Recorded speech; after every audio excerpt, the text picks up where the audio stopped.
তারপর আবার পড়লেন, অনুভূতিটার কথা বললেন এবং আপনি সবার সাথে মিশে বসে পড়লেন।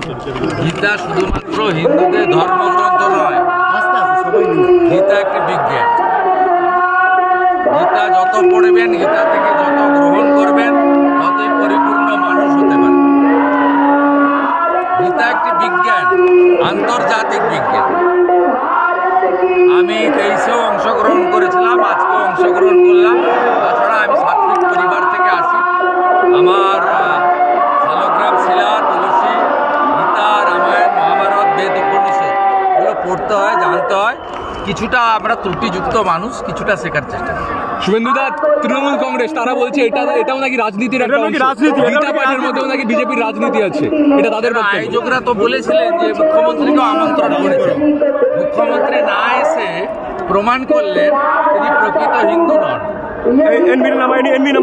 আয়োজকরা বলতে পারবে কেন আমন্ত্রণ করেছিল। আমি তো মমতা ব্যানার্জিকে হিন্দু বলে মনে করি।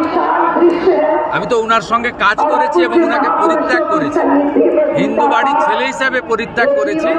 কারণ তিনি সীমাহীন দূষণ, হিন্দু ধর্মকে কালচারাল প্রোগ্রামে পরিণত করা, পিতৃপক্ষে পুজো উদ্বোধনে যাওয়া এবং মহাকুম্ভকে বলা থেকে, হিন্দু ধর্মকে গন্ধা ধর্ম বলা থেকে, রাম মন্দির বিরুদ্ধে মিছিল বের করানো থেকে শুরু করে হিন্দুদের আঘাত দেওয়ার জন্য যা যা করার তিনি করেছেন, তার পুলিশ মন্ত্রিত্বে মা কালীকে প্রিজন ভ্যানে উঠতে হয়েছে।